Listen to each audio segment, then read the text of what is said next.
আপনি নিশ্চয়ই মিড রেঞ্জে থেকে ভালো একটি স্মার্টফোন খুঁজেছেন, তো আপনি সঠিক ভিডিওতে ক্লিক করেছেন। আজকের ভিডিওতে আমরা মিড রেঞ্জে থেকে ভালো একটি বেটার আউটপুট এবং খুবই শক্তিশালী একটি ফোন নিয়ে আজকে ভিডিওতে আলোচনা করবো। তো পুরো ভিডিও জুড়ে থাকুন।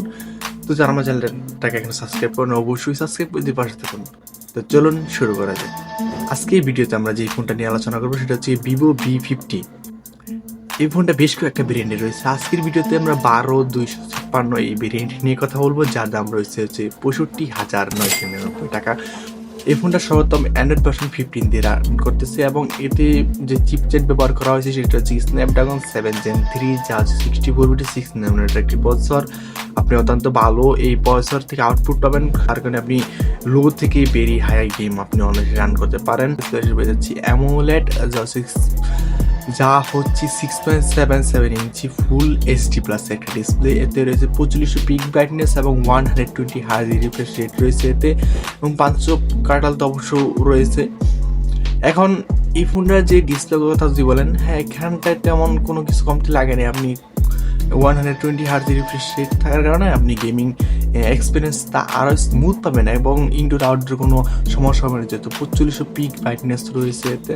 ডিসপ্লে সাইজও মোটামুটি ঠিকঠাকই আছে। দেন হচ্ছে ক্যামেরার কথা যদি বলেন তাহলে 50 মেগাপিক্সেল ক্যামেরা, 1.8 ওয়াইড অ্যাঙ্গেল এবং প্রাইমারি ক্যামেরা রয়েছে 50 মেগাপিক্সেল, যা 2.2 আল্ট্রা ওয়াইড শুটার রয়েছে তার সাথে। এখন ক্যামেরার কথা যদি বলেন, ভাই আমার কাছে কিছুটা কমতি লেগেছে, তেমন আহামরি লেভেল না। এখানে 100 ক্যামেরা মেগাপিক্সেল হয়তো কম, কিন্তু ক্যামেরার যে কোয়ালিটি সেটা বেটার আছে। এখানে তারা 108 মেগাপিক্সেল দিলে মনে করো আর বেটার হতো। যদি এখানে 50 মেগাপিক্সেল দিচ্ছে তবুও বেটার আউটপুট আপনি এখান থেকে পাবেন। মেগাপিক্সেল হয়তো কম, কিন্তু ক্যামেরার কোয়ালিটি যে সেটা অনেক বেটার। এবং এতে ভিডিও রেকর্ডিং করতে পারবেন 4K এবং ফুল এইচডি প্লাসে, এবং সেলফি ক্যামেরা রয়েছে 50 মেগাপিক্সেল। অ্যান্ড দেন হচ্ছে কি ব্যাটারি ব্যাকআপের যদি কথা বলেন, ভেরি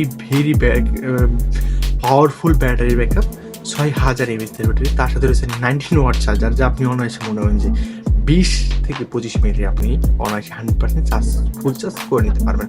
এখন কথা হচ্ছে কি, আপনি সব দিক দিয়ে বিবেচনা করে দেখেন যে আমার এই ফোনটা কিনা উচিত কিনা। যদি কিনা উচিত হয় তাহলে অবশ্যই নিন, আর যদি না হয় আল্লাহ হাফেজ।